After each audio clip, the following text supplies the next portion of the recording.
ଶୀଘ୍ର ମନ୍ଦିର ଯିବା। ତାପରେ ମୁଁ ଯାଇକି ବ୍ରସ୍ କରିଦେଲି, ଗାଧେଇଦେଲି, ନୂଆ ଜାମା ପିନ୍ଧି ଆସିଲି। ତାପରେ ମୋ ବାପାଙ୍କୁ ମୁଣ୍ଡିଆ ମାରିଲି, ଦେଖିଲେ। ତାପରେ ମୋ ନାନାଙ୍କୁ ମୁଣ୍ଡିଆ ମାରିବି, ଏଇଟା ହେଲେ ମୋ ନାନା, ମୋ ପାପାଙ୍କର ମମ୍ମି।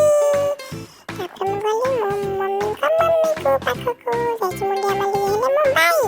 ତାପରେ ମୁଁ ବଡ଼ ବାପା ପାଖକୁ ଯାଇ ମୁଣ୍ଡିଆ ମାରିଲି। ତାପରେ ଆମେ ବାହାରି ପଡ଼ିଲୁ ମନ୍ଦିର, ବାପା, ମୁଁ, ମମ୍ମି।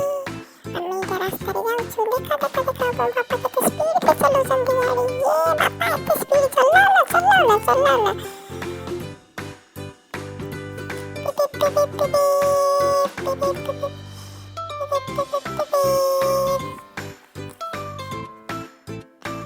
ଏଇଟା ହେଉଛି ମାଣେଶ୍ୱର ମନ୍ଦିରର ଗେଟ୍। ଆମେ ଭିତରକୁ ପ୍ରବେଶ କରିଲୁ।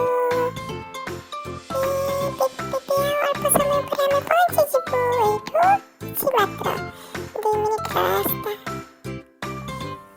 ଫାଇନାଲି ଆମେ ପହଞ୍ଚିଗଲୁ। ମୋ ବାପା ଯାଇଛନ୍ତି ଭୋଗ କିଣିବା ପାଇଁ। ଭୋଗ କିଣି ଆସିକି ଆମେ ମନ୍ଦିର ଭିତରକୁ ଯାଉଛୁ।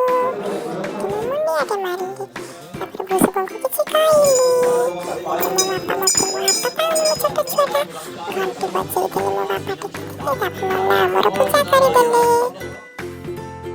ତାପରେ ଆମେ ପୂଜା ସାରି ବିଘ୍ନବିନାଶ କାର୍ତ୍ତିକ ପାର୍ବତୀଙ୍କୁ ମୁଣ୍ଡିଆ ମାରିଲି। ମୁଁ ତ କିଛି ଜାଣିନି, ଛୋଟ ପିଲାଟା। ମୋ ବାପା ମୋତେ ବତେଇ ଦେଉଥାନ୍ତି କୋଉଟା କୋଉ ଠାକୁର, ମୁଁ ଜାଣିଗଲି।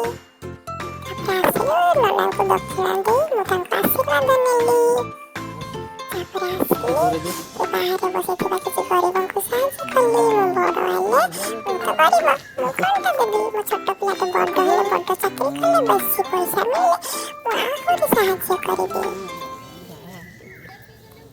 ଆଜି ଦିନଟି ଏମିତି କଟିଲା। ସନ୍ଧ୍ୟାରେ ମୋ ମାମା କଲ୍ କରିଛି, ଦେଖିବା। ପୂଜା ସାରି କିଛି ଫଟୋ ଉଠେଇଲୁ ଆମେ।